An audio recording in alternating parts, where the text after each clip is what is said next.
अस्सलाम वालेकुम गाइस, मैं अपने चैनल लॉजिक्स ऑफ आईटी के साथ हाजिर हूँ। लास्ट वीडियो में हमने सिंपल इंटरेस्ट का आपको कैलकुलेशन बताई थी कि कैसे करते हैं कि सिंपल इंटरेस्ट क्या होता है। प्रिंसिपल रेट और मल्टी टाइम का प्रोडक्ट होता है। Principal multiply rate multiply time.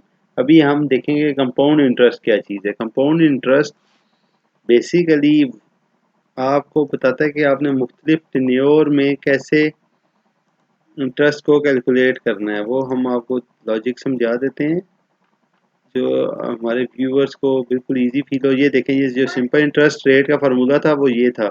Simple interest equal to है principal multiply rate into tenure T. इसको उन्होंने टर्म ऑफ द लोन लिख दिया, एन लिख दिया है।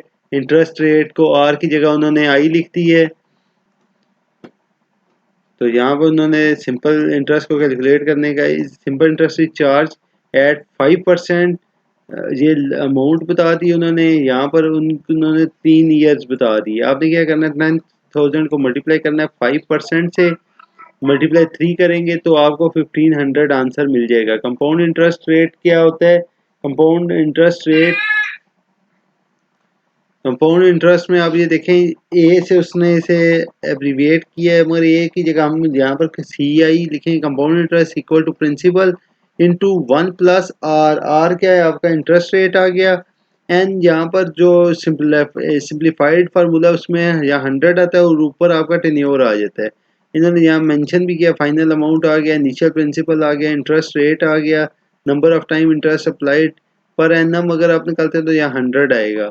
और टाइम जो है, नंबर ऑफ पीरियड लैप्सेस कितने हैं। यहाँ पर इस फार्मूले को ये देखें, अगर आप मैं दिखा सकूं तो इसको सिंप्लीफाई वो करता है, वो ये है। ये देखें, ये फार्मूला है। It is to be noted that the above formula is a general formula for the number of times the principal is compounded in a year. If the interest is compounded annually, अगर आप करते हैं the amount is given as, ये basically annual का formula बनेगा। Compound interest is equal to principal into 1 plus r divided by 100 into t. Thus the compound interest rate formula can be expressed for different scenarios such as the interest rate is compounded yearly, अगर करते हैं half yearly, quarterly, monthly, etc. अब ये देखें, ये formula जो है, अगर आप इस तरह का अमाउंट निकालते हैं तो ये बनेगा, इंटरेस्ट निकालते हैं तो ये बनेगा फार्मूला। अब इसका कुछ सोल्यूशन, ये तो हमारा वही आ गया, सिंपल इंटरेस्ट रेट वाला P into R into T divide by 100 करें तो सिंपल इंटरेस्ट रेट निकल आता है। और अगर आप ये वाला फार्मूला यूज़ करते हैं कंपाउंड इंटरेस्ट का, तो वो ये अमाउंट माइनस प्रिंसिपल है। ए का फार्मूला हम पहले देख चुके हैं, A into 1 plus R divide by 100 into उसकी पावर जो है रेस पावर एन है, माइनस प्रिंसिपल का पी उसी तरह आ गया। इन दोनों को कॉमन निकाल लिया आपने, ए माइनस पी है, इसका कॉमन निकाला, आगे पास आ गया पी, बाहर आ गया। 1 प्लस आर डिवाइड बाई 100 की पावर एन आ गया, -1 आ गया। कंपाउंड इंटरेस्ट क्या होता है? Amount minus principal. तो ये फार्मूला आपका फाइनलाइज हो जाएगा। अब आपको जो भी अमाउंट मिलेगी आप इसमें पुट करेंगे तो आपका आंसर आ जाएगा। ये व्यूवर्स, हम आपको एक एग्जांपल दिखाते हैं।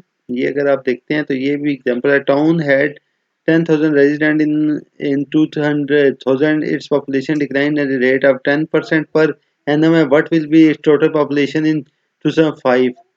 ठीक है, ये 5 साल का गैप आ गया। यहाँ से आपको ये नज़र आ गया 10,000 आपका प्रिंसिपल आ गया, 5 ईयर का गैप आ गया, परसेंटेज उसने 10 बता दिया आपको। 10,000 इंटू 1 माइनस ये जो फार्मूला हमारा है वो, उसके अंदर आप वैल्यूज पुट करनी है आपने। ठीक है, यहाँ वैसे यहाँ प्लस आना चाहिए, जो फार्मूले में हमारे पास प्लस था।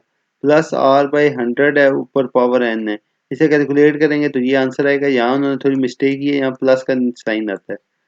ये देखें, यहाँ पर ये सही है formula. 16,000 6 lakh into 1 plus 2 by 100 की पावर 2, इसके मुताबिक ये कैलकुलेशन करेंगे तो ये आंसर आएगा। आई होप व्यूवर्स आपको सिंपल इंटरेस्ट रेट और कंपाउंड इंटरेस्ट रेट का डिफरेंस पता चल गया होगा, उनके फार्मूले भी समझ आ गए होंगे। Thank you so much for watching my video.